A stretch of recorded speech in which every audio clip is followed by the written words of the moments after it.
Buenas tardes. En nombre de la Asociación de Historia Económica del Norte de México, como han escuchado, esta actividad está siendo grabada. Les solicitamos a todos, menos a los conferencistas, que desactiven micrófonos y videos para que mejore la calidad de la plataforma. El día de hoy nos acompañan el doctor Sergio Cañedo, actual secretario ejecutivo de la EDME, adscrito al Colegio de San Luis, una servidora del Instituto de Investigaciones Históricas de la UNAM, que llevaré a cabo la tarea de moderación. Como expositores contamos con la presencia de la doctora Diana L. Méndez y del doctor Casey Walsh, quienes presentarán la charla titulada El turismo, perspectivas desde la historia económica. La presentación de ambos ponentes la realizará el doctor Cañedo. Les solicito que sus preguntas sean escritas en el chat, todas se les harán llegar a los conferencistas y podremos dar lugar a la lectura de algunas al final de la presentación. Añadan su nombre e institución en estas. Muy buenas tardes, tengan todos ustedes. Muchas gracias por su presencia en esta sesión que forma parte del segundo ciclo de charlas, cuyo objetivo es difundir las aportaciones de la AEDME a la historiografía y al conocimiento del norte. A continuación les presento semblanzas de los participantes del día de hoy. Diana Elizabeth Méndez Medina es investigadora adscrita al Instituto de Investigaciones Históricas de la Universidad Autónoma de Baja California, el cual actualmente dirige. Es doctora en Historia por el Centro de Estudios Históricos del Colegio de México. Sus líneas generales de investigación son la historia económica y política de México en la primera mitad del siglo XX, con énfasis en el estudio de las políticas agrícolas del gobierno federal y la producción agrícola en distintas zonas del norte de México. Entre sus publicaciones destacan Contra el turismo, alternativas para la transformación económica y social de Tijuana, 1935-1939. Ha coordinado los libros Enfoques desde el noreste de México, poblamiento y actividades económicas en Sonora y Baja California, siglos XVIII al XX, Mexicali, Universidad Autónoma de Baja California, 2018, con Norma Cruz González. Y Mensajes desde la frontera México-Estados Unidos, reflexiones históricas sobre el turismo y la cultura nacional, 1927-1945, Mexicali, Universidad Autónoma de Baja California, 2021, con Víctor M. Gruel González, y pertenece al Sistema Nacional de Investigadores Nivel 1. Casey Walsh está adscrito al Departamento de Antropología de la Universidad de California en Santa Bárbara, que actualmente dirige. Es doctor en Antropología por la New School for Social Research. Sus líneas de investigación se dividen en dos áreas generales. La primera es la economía política y la ecología en México, y las tierras fronterizas entre México y los Estados Unidos. Ha estudiado las formas en que el agua, la tierra y el trabajo se han organizado a lo largo del tiempo para producir mercancías agrícolas en áreas marcadas por la aridez. En los últimos años, esta investigación también ha incluido la historia cultural de las interacciones íntimas con las aguas, como el baño y el beber, y se ha centrado en las aguas subterráneas y las aguas minerales. Su segunda línea de investigación se concentra en la historia del pensamiento social y la antropología en particular. Es autor del libro Building the Borderlands, A Transnational History of Irrigated Cotton Along the Mexico-Texas Border, y del artículo Mineral Springs, Primitive Accumulation and the New Water in México, y en numerosas publicaciones más. Les recuerdo que sus comentarios y preguntas son bienvenidas mediante el chat de la aplicación que utilizamos para realizar esta transmisión. Sin más preámbulo, cedo la palabra a Diana y a Casey. Buenas tardes. Voy a comenzar yo, así lo acordamos con Casey previamente. Bueno, agradezco a Sergio Cañedo e Irina Córdoba por la organización e invitación a formar parte de este segundo ciclo de charlas de divulgación de la Asociación de Historia Económica del Norte de México 2020-2021, una iniciativa que me parece acertada ya que permite difundir las investigaciones e intereses de miembros de la asociación y procurar nuestra vinculación en medio de este contexto pandémico. Desde luego también agradezco mucho la presencia de a esta tarde, los congregados que se dieron el tiempo y el interés para escucharnos esta tarde. También agradezco y tengo el gusto de compartir el panel con mi colega Casey Walsh.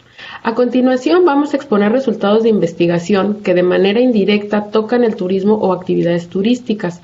A partir de experiencias y encuentros con esta temática en nuestras respectivas investigaciones, esta tarde vamos a compartir con ustedes ideas, varias de ellas coincidentes, sobre este sector y las actividades vinculadas en algunas zonas del norte de México y del resto del país. De manera particular, debo decir que más que ofrecer conclusiones acabadas o advertir qué aspectos faltan por abordar en cuanto a esta temática en la que no me reconozco como experta, con mi participación busco poner a su consideración posibilidades de estudio sobre el turismo que engloban actividades recreativas, servicios, infraestructura de comunicación, fiscalidad, de manera temática, más que apegada a un criterio cronológico de auge o declive de, entre comillas, actividades turísticas, resultado de contextos o coyunturas políticas y económicas particulares, como se ha enfocado su análisis en la historiografía, para el caso de Baja California, durante la primera mitad del siglo XX, centrada además en el turismo de vicio, el turismo noir o de placeres arriesgados, como los definió Eric Schantz hace casi 20 años.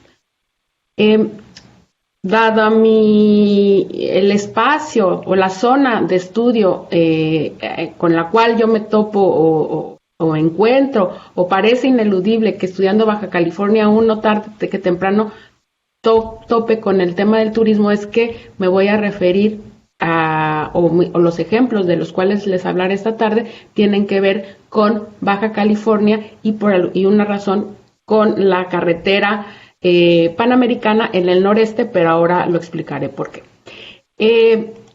Por favor, ¿pueden avanzar la presentación? Bueno, una de las peticiones que se nos hizo para esta tarde es hablar o referirse a la producción historiográfica de miembros de la AM. Académicos y miembros de la AM y textos de autoría de quienes participaron en alguno de los 28avos encuentros organizados por la asociación han llevado a cabo estudios sobre aspectos que se desarrollan a partir de actividades turísticas o con la finalidad de alentar este sector. Como pueden ver en la pantalla, tenemos, es que tengo que cambiar de pantalla. Estudios sobre carreteras, como los que se incluyen en la presentación de Jesús Méndez Reyes, Víctor Manuel Gruel y Francisco Núñez Tapia, de planes de desarrollo, también hechos por Jesús Méndez y Francisco Núñez, y aquellos que dan cuenta del enriquecimiento de la élite política a la luz de actividades lúdicas de todo tipo que se ofrecieron en Tijuana y localidades fronterizas de la Baja California a los visitantes provenientes de Estados Unidos y a quienes internaron allende la frontera. Sin duda, me parece que el libro Gobierno y Casinos, el origen de la riqueza de Abelardo L. Rodríguez de José Alfredo Gómez Estrada es una obra referente en este tema, además del artículo que el mismo Gómez Estrada publicó en 2018 en coautoría con Elizabeth Villa Pérez, en donde se argumenta la continuidad en el arribo de turistas al entonces territorio norte de la Baja California durante los años 30, no obstante la derogación de las prohibiciones. En contraste con la importancia asignada en la historiografía a este sector de la economía en la primera mitad del siglo XX, Rigoberto Arturo Román analiza el viraje hacia las actividades turísticas en el último tercio del siglo XX en el puerto de Mazatlán ante el declive de la pesca.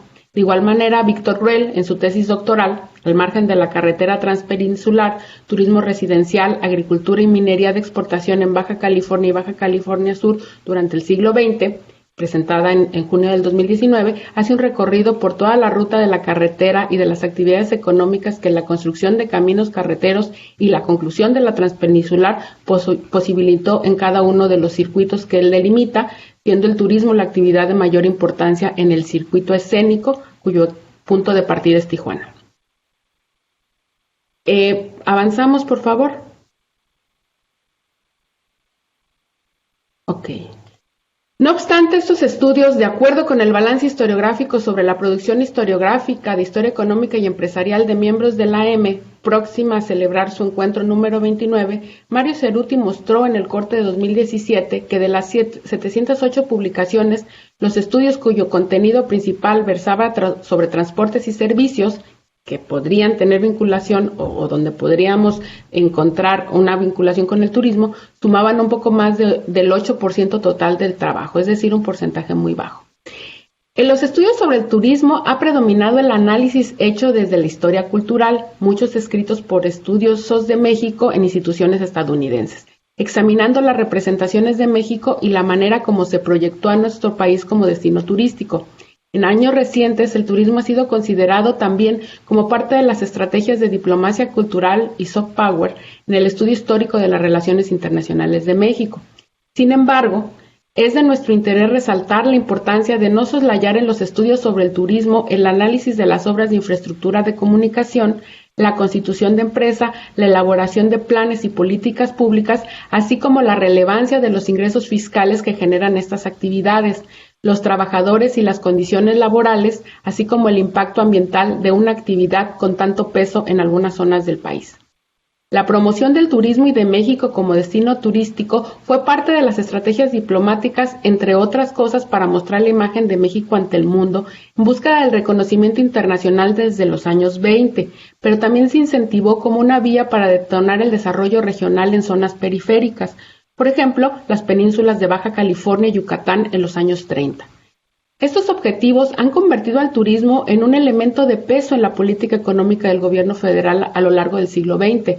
Es decir, si bien algunos autores coinciden en resaltar la importancia que se dio a la industria turística durante los años 50, particularmente en los años del gobierno de Miguel Alemán, encontramos esta fórmula en otros momentos de esta centuria y con particularidades regionales.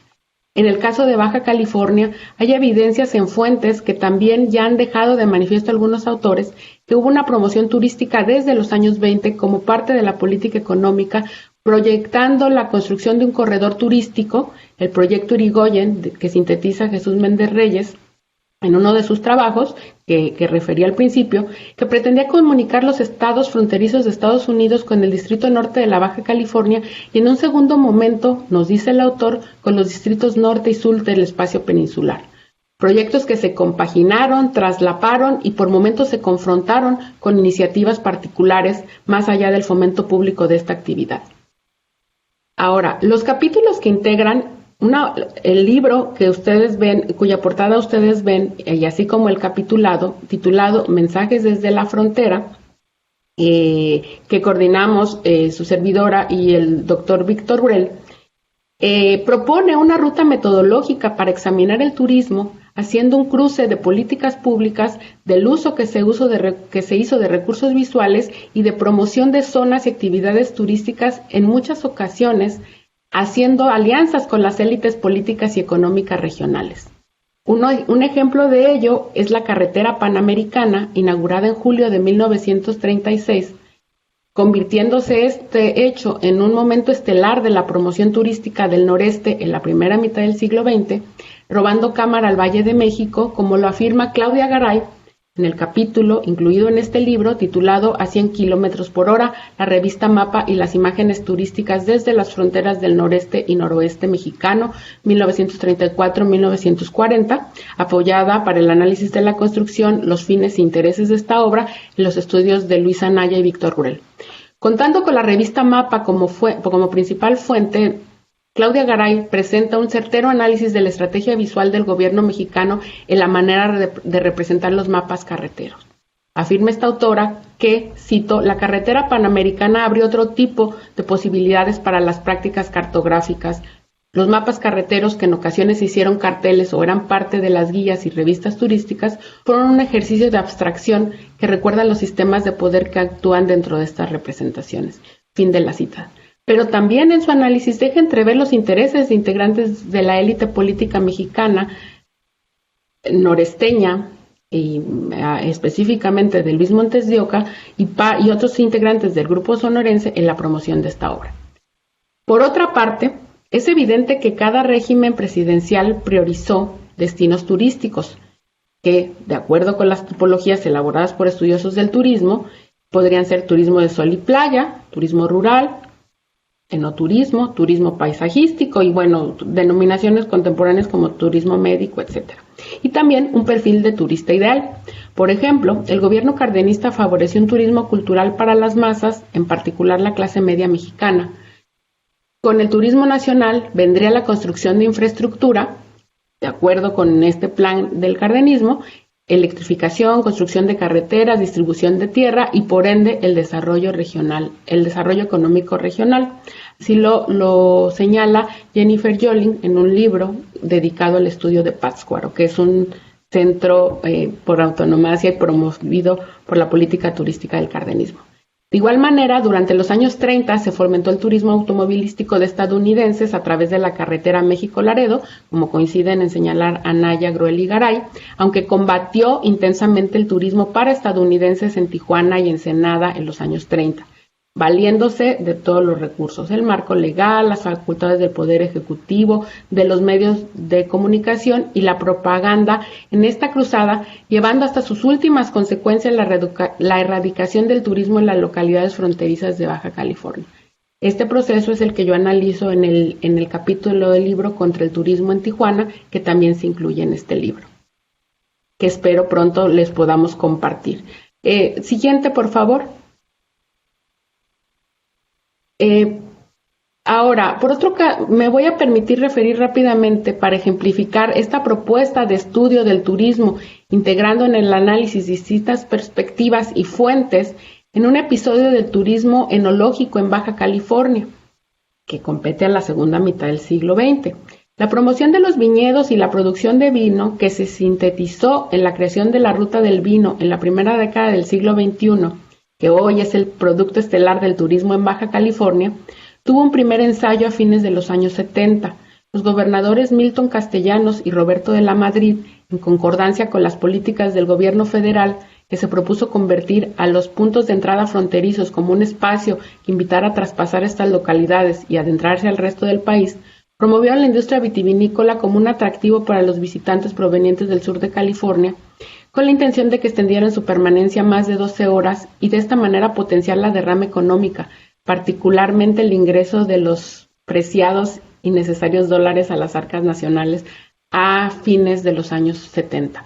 La promoción del vino y su entorno fue acompañado de distintas estrategias para acrecentar el interés de los visitantes para conocer un México representado en las exposiciones Identidades Mexicanas, montado en el recién inaugurado Centro Cultural Tijuana y que permaneció entre 1986 y 1994.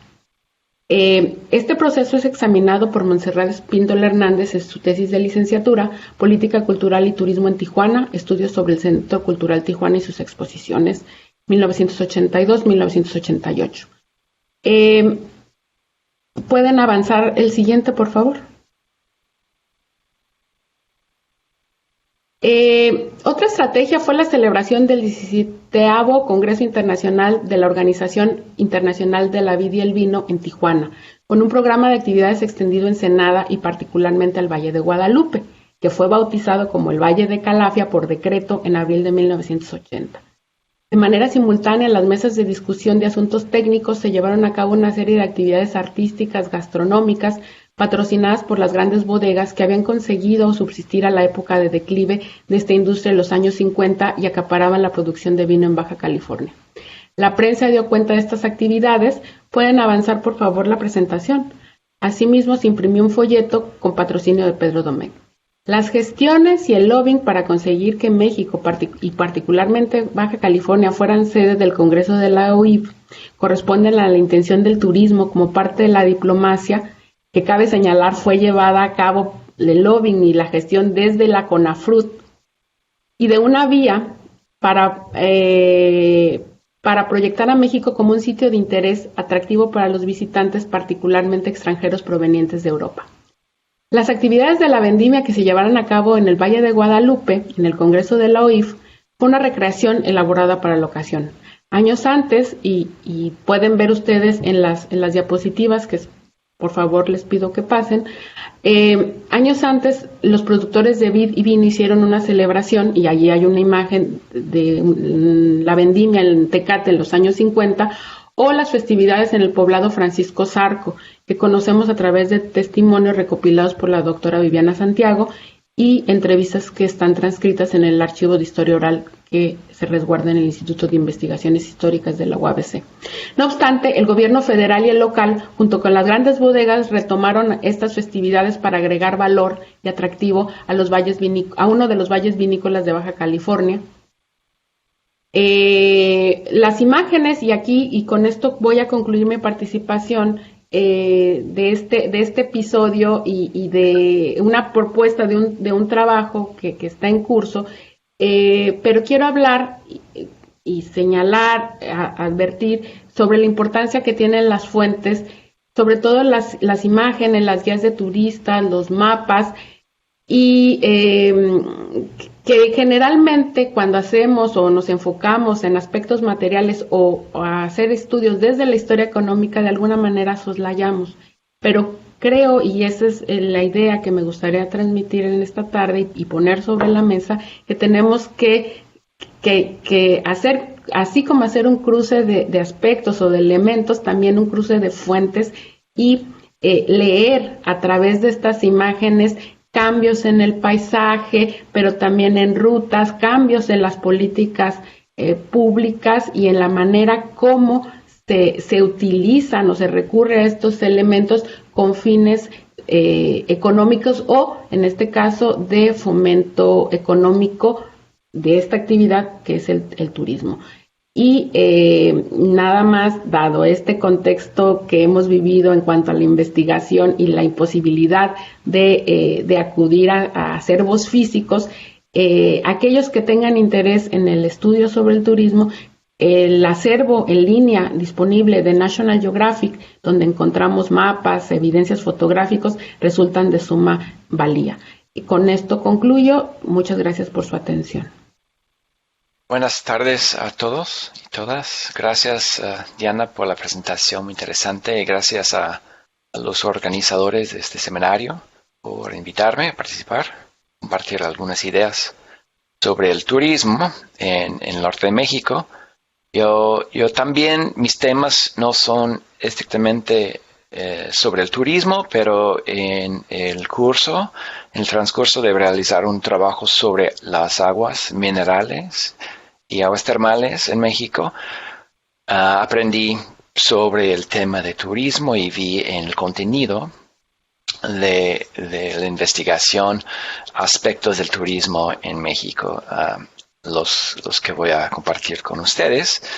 Escribí un libro, no tengo diapositivas del libro, pero se llama Virtuous Waters o Las Virtudes de las Aguas, que trata de una larga historia de aguas minerales y los varios usos y valores que hemos puesto a los aguas minerales y termales en México. Y uno de los usos principales de las aguas minerales es precisamente el turismo. O sea, la gente va a tomar las aguas en centros turísticos. Entonces, sobre eso voy a hablar un poquito. Vamos a avanzar, por favor. Pero para empezar, el turismo, me puse a pensar en lo que es el turismo y hay un par de, creo que, influencias importantes desde hace 20, 30 años sobre en esta cuestión de la historia del turismo. Y uno es el libro de Edward Said sobre orientalismo, en que él habla de cómo los europeos veían a los africanos o África o construían una imagen del África y del Medio Oriente, una imagen muy romántico, muy diferente a la realidad, pero una imagen que les guiaba en su construcción del otro, digamos. Y entonces un estudio de las imágenes, los textos, las representaciones del otro, en particular toca de eso del encuentro con África y Asia, pero también ese libro habla de lo que se llamaba en ese momento el Grand Tour que hacían los ricos, los burgueses, los jóvenes dentro de Europa, que visitaban a todos los capitales de Europa para conocer otra gente y otras culturas. Entonces el Grand Tour es como el turismo en sus momentos principiantes en Europa. Y hay otro libro importante en esto, creo, que es de Mary Louise Pratt, que se llama Ojos Imperiales o Imperialistas o Imperial Eyes. Y también es sobre representaciones del otro, pero esta vez representaciones que hacen los europeos y más que nada europeos, de gente en otras partes del mundo, en América Latina, en África, etc. Y en ese libro ella también habla de gente, de personas que no son estrictamente hablando turistas, pero sí son como viajeros que van a otros países y conocen y representan. Creo que estas dos influencias son muy importantes en los estudios históricos sobre el turismo y se enfocan mucho en lo que son las representaciones y del encuentro de las culturas. Entonces, quizás por esa razón, la historia del turismo se enfoca mucho en esta cuestión cultural. Vamos a avanzar.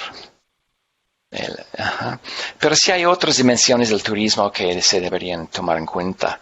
Uno es el medio ambiente, como vimos en el caso de la vid en Baja California. La ruta de vino tiene un impacto muy fuerte sobre el paisaje, la producción de cultivos y también lo que son los insumos, en particular el agua de subsuelo. Entonces, son temas muy importantes que se relacionan con esta cuestión de cultural de ir a otro lugar y conocer a otra gente y pasar un rato en el turismo. Otro tema es la infraestructura y cómo se produce una infraestructura para facilitar el turismo como modelo de desarrollo. Claro, esto nos lleva a la cuestión de la economía, o sea, qué genera, qué tipo de ingresos genera el turismo, de dónde viene.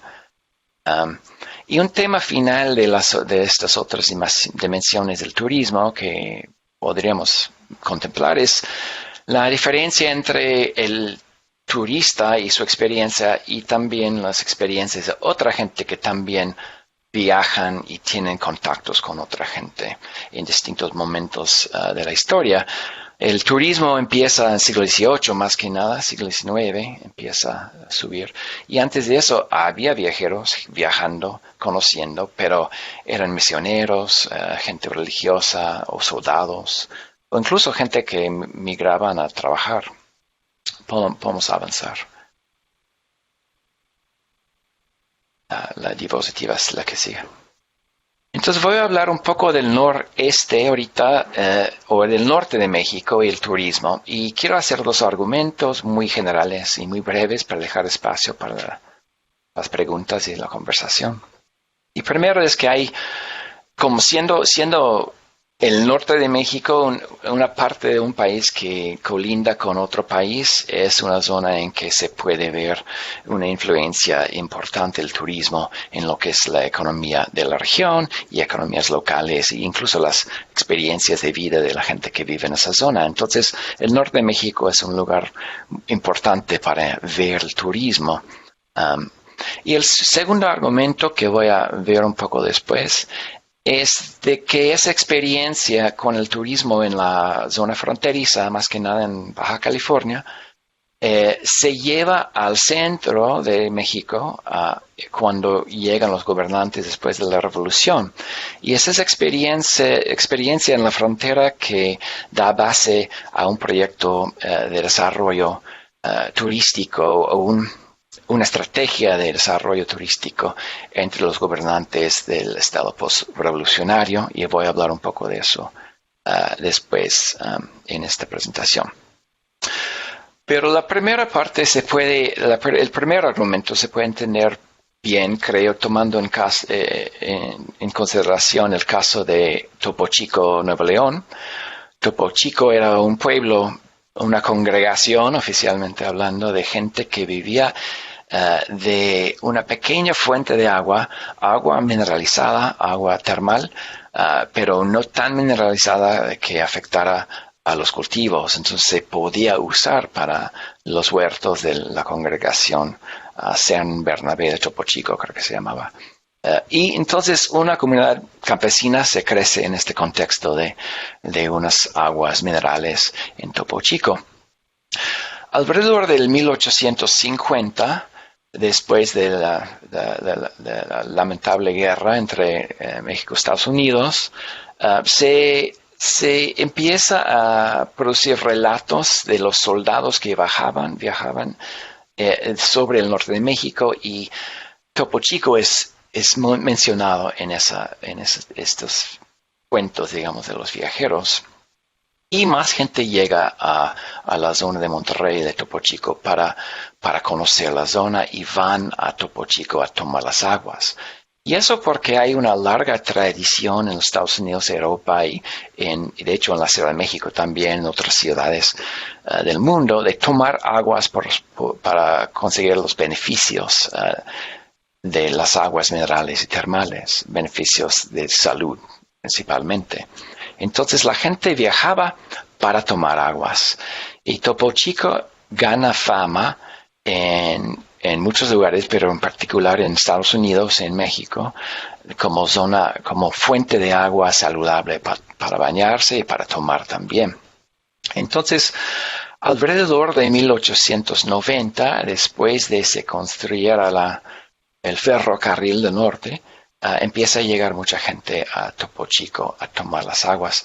Se construye la casa de baños con capital de una persona que se llama A.C. Shriver, también con otro dinero de un empresario que se llamaba Jules Randle, que son los dos norteamericanos creo, empresarios que invierten en Topo Chico como un negocio. Randle invierte en un hotel, el Hotel Mármol, que ahora es, creo que, la oficina central del Topo Chico, las aguas minerales de Topo Chico, y hay un museo allá. Y Shriver construye esta casa de baños. Y un poco después, otra persona, Emma Sladen, pone dinero para una embotelladora. Entonces, muchos extranjeros vienen a invertir en Topo Chico para poder ofrecer todo lo necesario para una industria de turismo, de gente que llega para tomar las aguas. Entonces, y también Shriver, ¿quién es el Randle? Jules Randle es dueño de un ferrocarril local en Monterrey que se dedica a llevar gente a Topo Chico. Entonces, se construye toda esta infraestructura alrededor de las aguas minerales para facilitar el turismo de salud de gente, principalmente de Estados Unidos. Podemos seguir la siguiente diapositiva, por favor. Hay una publicación, mucha publicidad que dirige a la gente en Estados Unidos a México y que explica lo que son los atractivos de México y en un tono muy turístico. Y uno de las publicaciones se llama, lo que podemos seguir a la siguiente diapositiva, se llama Tropical Tours to Toltec Towns. O sea, ¿qué tal? Tours tropicales a los pueblos toltecos, ¿no? Bueno, pero sí, estas representaciones erróneas muchas veces del otro que anima a la gente de Estados Unidos a ir a conocer a México. Y en esta publicación menciona Topo Chico. Dicen que en la frontera, un poco hacia el norte de Monterrey, están las aguas termales famosas de Topo Chico, más famosos que los aguas termales que se encuentran en Arkansas, en Estados Unidos. Y también presenta una idea de que la hija de Montezuma se fue a tomar las aguas en Topo Chico y construye toda una mitología alrededor del sitio, muy romántico, muy poco fundado en realidad. Pero también habla de que los baños son excelentes, el hotel muy bueno, todo manejado por norteamericanos, etcétera, etcétera. Entonces, este tipo de publicación construye una imagen del norte de México que se consume por los que visitan a través de la infraestructura que se ha construido. Podemos avanzar la diapositiva. A al siguiente. Bueno, este es también de la época, una de las etiquetas de las botellas de agua. Topo Chico, y se ve claramente aquí que es para fines de salud, favorece el estómago, el hígado, los riñones, es grata al paladar, sana el cuerpo, etcétera, etcétera. Y ahí está la hija de Moctezuma, por supuesto, tomando el agua. La que sigue. Una experiencia similar pasa en Agua Caliente, en Tijuana, en que un grupo de gente norteamericanos y también con la alianza con Abelardo Rodríguez arman como un proyecto de desarrollar un agua termal que se llama Agua Caliente, que está en el margen del río Tijuana. Ahí es la imagen de algunas personas ahí tiradas en el agua caliente disfrutándose.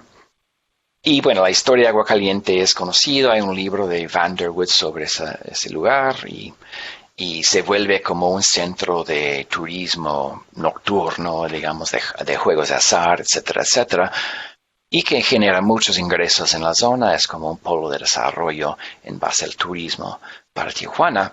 Una experiencia de Rodríguez que Abelardo Rodríguez va a llevar al centro del país cuando él es nombrado de ser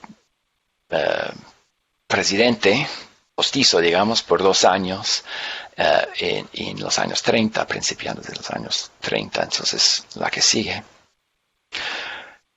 Y él conoce allá la importancia en México del lugar, del pueblo de Tehuacán y sus aguas minerales, la importancia que tiene ese sitio para Calles y para la gente en el círculo de presidente Plutarco Elías Calles en ese momento. Y Abelardo Rodríguez, siendo parte de ese grupo, él ayuda con el desarrollo del pueblo de Tehuacán, construyendo por parte del gobierno federal una carretera nueva que va de Puebla a Tehuacán para facilitar la llegada de gente de la Ciudad de México a Tehuacán. Entonces aquí estamos viendo lo que es el turismo. No solo es cruzar fronteras culturales, digamos, nacionales, pero también hay una importante forma de turismo que puede ser nacional. O sea, una persona de la clase media de la Ciudad de México puede ir a un pueblo a México, tomar las aguas, y eso también es turismo. Es la que sigue. La gente involucrada en ese grupo político de los, digamos, del Estado post-revolucionario también vieron otras posibilidades de fomentar el turismo en México.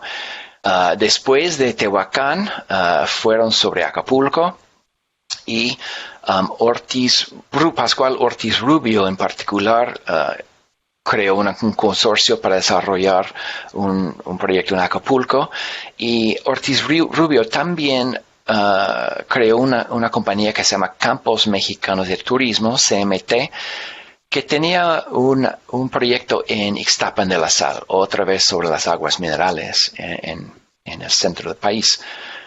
Ortiz Rubio colaboró con, creo que fue Ávila Camacho, para impulsar un proyecto de desarrollar las aguas minerales de Ixtapan de la Sal.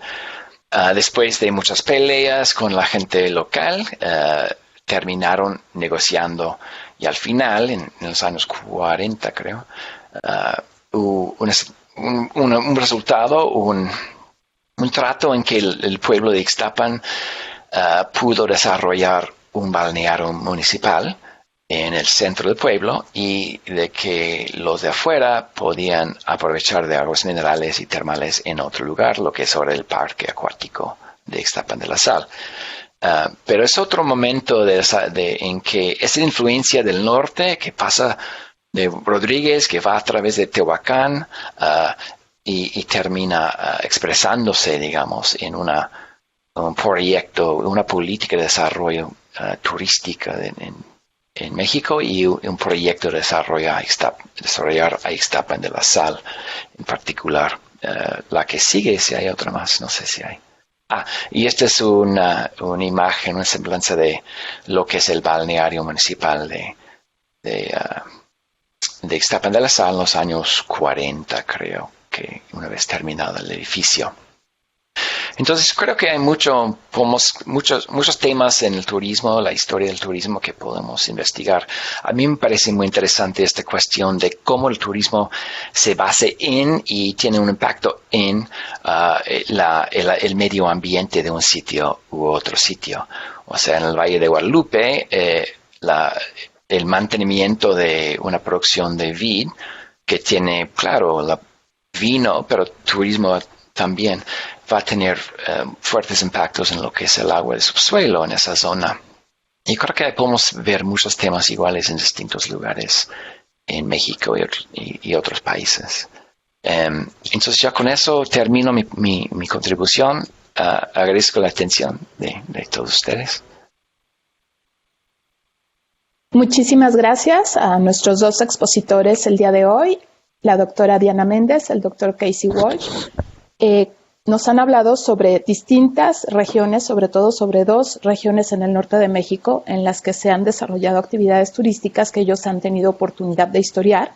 Nos han comentado sobre las fuentes, sobre todas las posibilidades de enfoques históricos, lo social, lo cultural, lo económico.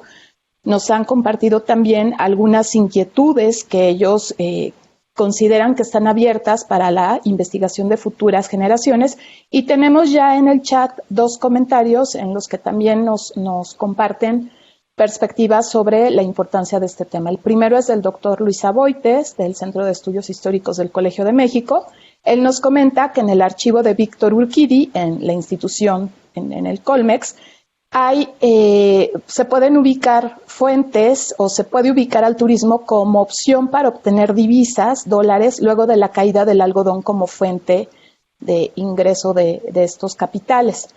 Él considera que tiene relación directa con Cancún y antes con el plan de la frontera norte a cargo del juarense Antonio J. Bermúdez en la década de 1960. Subraya que las maquiladoras también empiezan en ese momento. Montserrat Espíndola también suma al comentario de Luis Aboites que la intención de las divisas para subsanar la crisis económica se va a prolongar hasta la década de 1980. En términos de preguntas, una de Mario Ceruti, de la Universidad Autónoma de Nuevo León, señala que las intervenciones han sido muy interesantes y quisiera saber dónde se puede conseguir el libro coordinado por Diana Méndez y Víctor Gruel.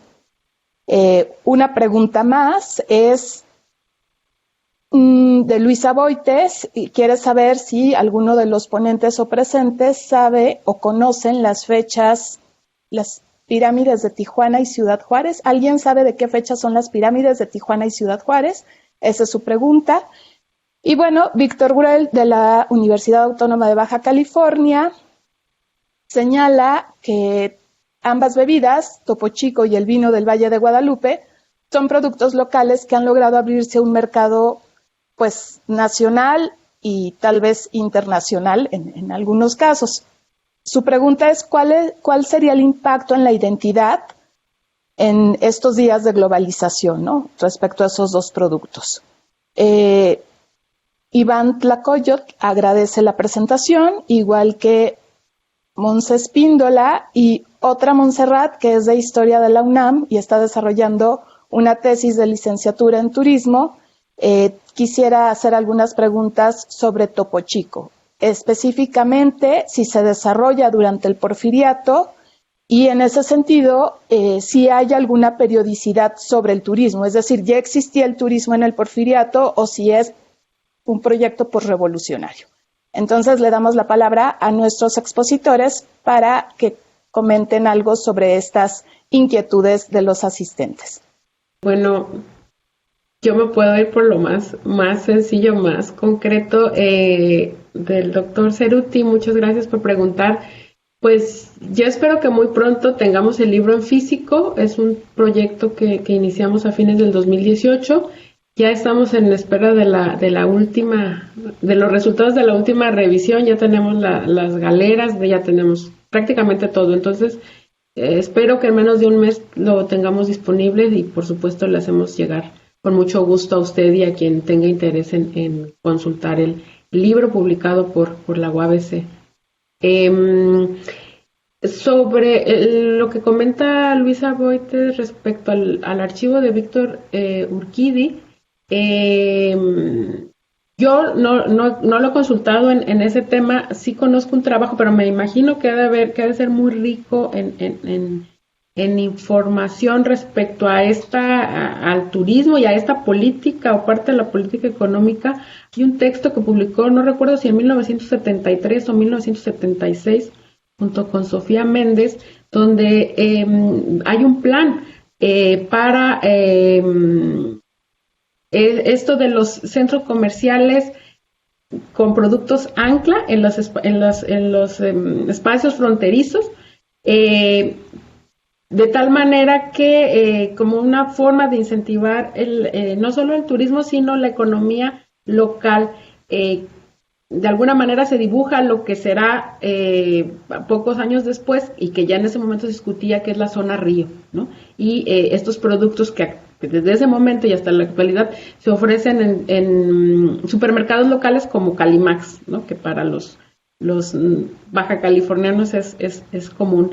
Entonces, esto que tú señalas creo que es muy valioso, y en cuanto a fuentes y el conocimiento de fuentes, pues contar y saber que existe este archivo de Víctor L. Urquidi, que no sé si ya se pueda consultar al público en general, es importante, es interesante. Ahora, sobre lo que dices de las pirámides, no lo sé. Entiendo que este desarrollo cultural fronterizo de este complejo cultural que se da en Ciudad Juárez es de los 60, como parte del PRONAF, y en Tijuana, que en ese momento no se construye en los 60, sino hasta los 80, el Centro Cultural Tijuana. Ahí creo que Montserrat Espíndola, en su tesis de licenciatura, nos da muy buen contexto, pero no recuerdo, o no sé, desconozco el tema de las pirámides. Pues lo que pregunta Víctor respecto a la identidad, pues es que es algo muy complejo para el caso del vino y Baja California, ¿no? A mí no me gusta responder o dar respuestas apresuradas o superficiales respecto a este tema, porque no es mi tema de estudio, ¿no? Y porque creo que antes de hablar de identidades para el caso de Baja California, o mi interés al menos, se enfoca en el aspecto material. En cuanto a empresas, desconocemos demasiado para hablar o para poder profundizar en una cultura del vino, una lógica, sí, del enoturismo y del éxito que ha sido el crear una marca comercial como es la Ruta del Vino, y particularmente el Valle de Guadalupe. Creo que eso a partir de las primeras décadas del siglo XXI, que es algo muy reciente. Creo que es una marca ya bien afianzada, pero que deja de lado todos los costos, o se ha perdido de vista. Y creo que desde las políticas públicas, iniciando las políticas públicas, el daño y la sobreexplotación del agua y de la tierra, y la transformación acelerada del paisaje que se ha vivido, no sé, los últimos 5 años o 8 años, que es lo que yo tengo aquí. Y lo digo así porque me ha tocado ver cómo se ha transformado de manera acelerada en 8 años. Entonces, eso sería, y nada más, y le cedo ahora la palabra a Casey, quien habla y conoce el caso de Topo Chico, pero respecto a la periodización y si existiendo industria turística desde el Porfiriato, pues no sé si podríamos denominarla como tal, un poco como esto que decía Casey, hay viajeros o gente que se desplaza por diferentes razones desde el siglo XVIII, pero creo que a diferencia de lo que sucede en el siglo XX, el turismo se va a ver potenciado a partir de un cambio tecnológico en los medios de transporte, ¿no? y en la masificación de los medios de transporte. Ahora habría que pensar qué va a pasar con el turismo en un contexto en el cual no podemos movernos de nuestras localidades. Y tal vez, y volviendo a esta inquietud, la tesis de licenciatura de Jimena Mateos y otro texto que no recuerdo, no tengo ahorita la referencia a mano, pero que está en línea. Ella hace una cronología, un repaso de las políticas turísticas en México en el siglo XX y habla un poco del siglo XIX, de fines del siglo XIX, y tal vez le pueda ser útil. Bueno, son muy buenas preguntas y voy a intentar de responder a algunas, 2 o 3.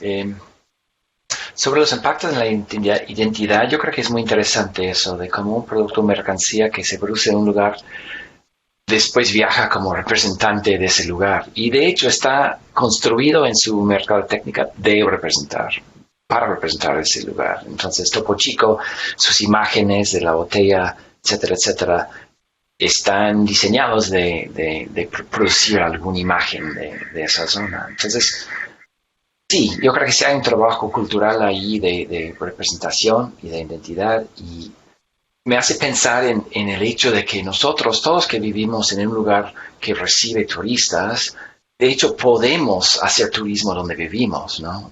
Cualquier gran ciudad recibe turistas, la frontera recibe turistas, entonces muchas veces cuando yo voy, por ejemplo, aquí en Santa Bárbara al centro y siento como un turista, ¿no? De ir a hacer cosas que hacen turistas. Voy a la misión o voy a algún sitio.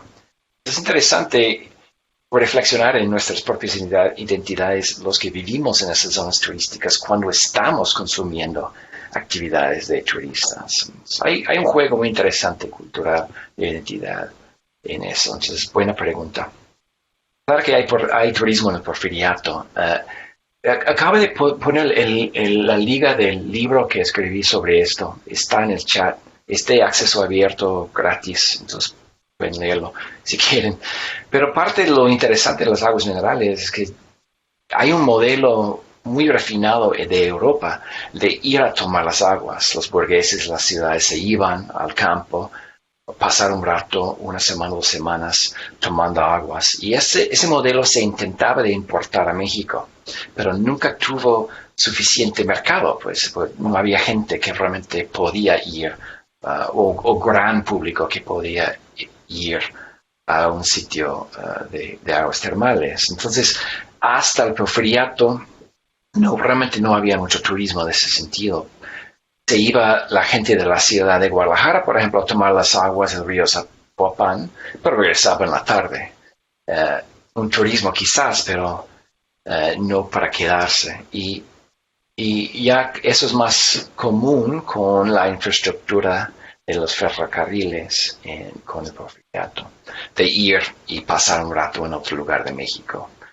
Entonces hay un turismo interno incluso en el Porfiriato. Pero más que nada para el norte son turistas que vienen de Estados Unidos. Sí. Y claro, la ruta del vino también es un modelo compartido, digamos, importado y exportado en muchos lugares del mundo de un modelo económico turístico que aquí donde vivo yo está en Francia, está en muchos lugares, en Argentina, en Mendoza. Entonces ya es un modelo internacional importado. Muy bien, Casey. Hay 3 comentarios más. Uno de Cirila Quintero, que ya has retomado tú, y otro de Iván Tlacoyotl y otro de Lilia Palacios. Ya has dicho algo sobre lo que nos comenta Cirila en esta intervención. Ella señala que el turismo se podría considerar la vocación inicial de la frontera y puede ser rastreado desde el siglo XIX. En el noreste con la construcción de las bases militares y el estímulo al comercio y servicios, y luego con la ley seca. Lo interesante es el contraste entre el turismo estimulado desde la región y el creado o impuesto desde el centro como el Programa Nacional Fronterizo. En ese sentido, ella pregunta qué diferencias se verían entre estas 2 clases de turismo en la frontera. Y bueno, señala, por ejemplo, el caso que tú subrayaste del turismo médico. Yo ahí agregaría, por ejemplo, en el caso de Baja California, Algodones es un lugar impresionante por el turismo médico, donde la fila está del otro lado para pasar al dentista, al oftalmólogo, al optometrista. Es muy impresionante para quienes lo hemos visitado en alguna ocasión. En el mismo sentido, sobre estas cuestiones de modelos, Iván Tlacoyotl nos pregunta si hubo modelos de turismo importados de otros países y si es así, ¿cuáles fueron? Tú comentabas hace un momento sobre la cuestión del vino, ¿no? O sea, ¿cuál sería la matriz original si eso se ha estudiado, si es algo que tendríamos que preguntarnos, si hay diversidad en los modelos que se importan y exportan? Y, bueno, 2 comentarios más, uno de Víctor Gruel, que sugiere la lectura de Dina Berger para la cuestión de las pirámides en Ciudad Juárez y en Tijuana. Gracias a ti por habernos compartido el link para la descarga gratuita de tu libro. Y un último comentario de Lilia Palacios, quien le da la razón a Diana Méndez, al señalar que es riesgoso deducir relaciones identitarias en actividades turísticas o de servicios. Ella pone como ejemplo el caso de Parras, en donde, con todo y los siglos de producción de vino, los pobladores se asumen más en su identidad obrera textil. Y, bueno, quisiéramos escuchar si tienen ustedes algo que comentar sobre estas últimas inquietudes. Bueno, yo coincido con lo de Lilia. Sí, y digo, creo que ese es un tema pendiente en el caso del estudio de Baja California y la identidad o este vínculo, esta identidad creada y recreada y construida, pero a favor de un producto turístico como Baja California, tierra de vinos, ¿no? Creo que así es el eslogan, cuando con fines comerciales más que un reconocimiento identitario genuino, que lo hay, y que hay estas festividades agrícolas de la vendimia, y por eso yo resaltaba los testimonios y el trabajo de alguna manera etnográfico que hizo la doctora Viviana Santiago, que es relevante y que hay que retomar. Otro asunto es lo de la Segunda Guerra Mundial, pero había otra. Esto que comentaba Montserrat, que es que si existían en el norte de México turistas del centro de México solo eran norteamericanos. Me parece que, es un dato o algo que desconozco, pero actualmente, o a partir de este auge de la ruta del vino y particularmente de Valle de Guadalupe, creo que es, y creo que en el contexto pandémico se acrecentó el número de visitantes nacionales a Baja California y a Ensenada, ¿no? No sé si en otro momento así fue, porque el turismo o los visitantes a estas localidades fronterizas mayoritariamente son del sur de California, ¿no? Aunque también en algún momento, en la época de mayor auge de agua caliente, llegaban visitantes de todas partes de Estados Unidos, ¿no? En esto de los modelos importados, creo que el general Rodríguez y sus socios vieron un nicho de oportunidad de construir un gran complejo turístico. Si quitamos todo este halo que hay en cuanto al turismo de vicio y las apuestas y todo esto que de alguna manera puede parecer muy llamativo, y si pensamos a Aguacaliente como un complejo turístico hecho para la élite, una élite que además demandaba servicio y que de servicios de este lado de la frontera, a la cual se le dio este espacio, un poco en competencia con el Hotel del Coronado, ¿no? Entonces, sí hay una importación y una adaptación de ese modelo turístico. Esto de si hay yo no tengo el dato, no podría señalar exactamente en qué el origen o cuándo se desarrollan las rutas turísticas y el enoturismo, pero creo que también fue una alternativa, por lo menos en América del Sur, ante el declive del consumo del vino, ¿no? Las vinícolas se abrieron y se convirtieron en sitios de visita y de degustación y demás. A mí me quedé pensando en el comentario de doctora Cirila Quintero de esas industrias, digamos, muy, muy locales que emergen en respuesta a una demanda de gente que cruza la frontera en los pueblos fronterizos. Y pienso como pregunta, si cualquier cosa que uno compra al otro lado de la frontera, o cualquier cruce la frontera con un fin económico, ¿será turismo? O sea, siento como que cruzar la frontera para tener una operación es una necesidad, a lo mejor no es tanto turístico, pero pues, hay muchas preguntas que tengo en mi mente de qué es el turismo y dónde poner los límites al término. Y también pues va a los dos lados, ¿no? Que un mexicano vive en Matamoros, que cruza Brownsville a hacer algo, ¿es turista o está cruzando la frontera para hacer algo? No sé, no tengo respuestas a esas preguntas, pero creo que el término requiere un poco de definición en ese sentido. Muchas gracias, Casey. Se han agregado 2 últimos comentarios. Les voy a dar lectura y después ya entra Sergio para hacer la conclusión de la actividad.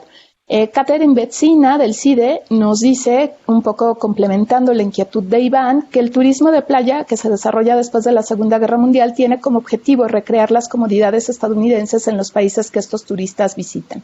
Más adelante, los centros integralmente planeados buscaron desarrollar el turismo orientado a estas clientelas y solventar problemas económicos que eran propios de la sociedad mexicana. Y añade una liga, si Iván abre el chat, ahí la puede consultar, igual Monse que tenía como interés en estas cuestiones de las fuentes. Y por último, Víctor Gruel, y tiene mucho que ver con esta última intervención de Casey sobre los límites de un concepto y las actividades que estamos como comprendiendo al enunciarlo. Él señala si los modelos importados de turismo podrían ser considerados transferencia tecnológica inmaterial o sería excederse en el uso de este concepto. Entonces les damos la palabra a nuestros conferencistas. Pues creo que no tengo respuesta. A primera vista me parece un poco excesivo, pero no tengo demasiados elementos para apuntalar mi respuesta.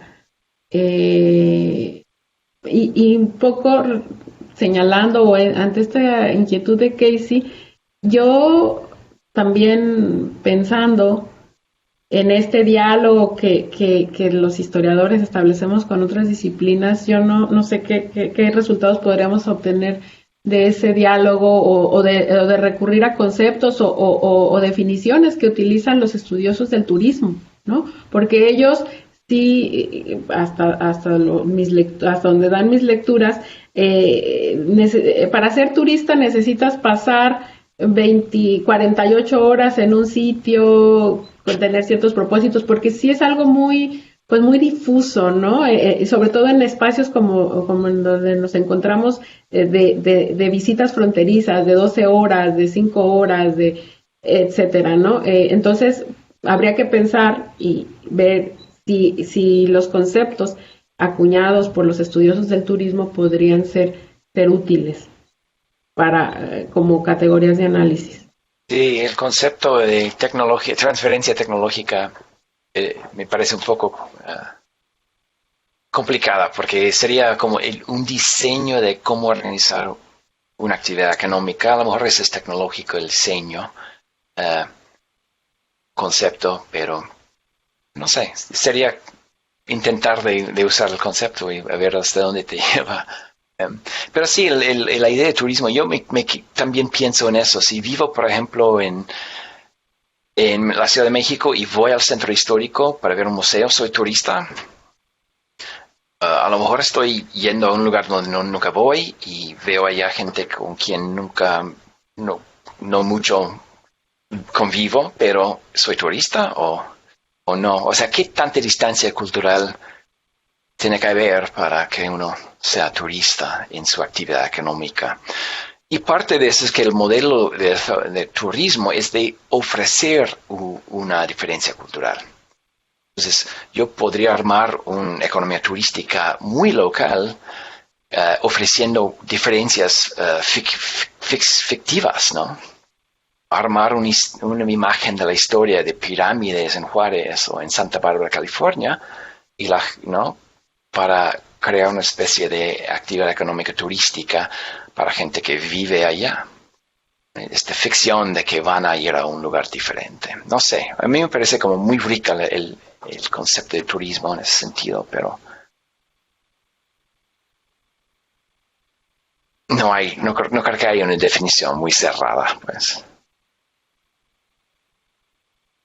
Muy bien, muchísimas gracias por sus intervenciones. Le damos la palabra ahora al doctor Sergio Cañedo.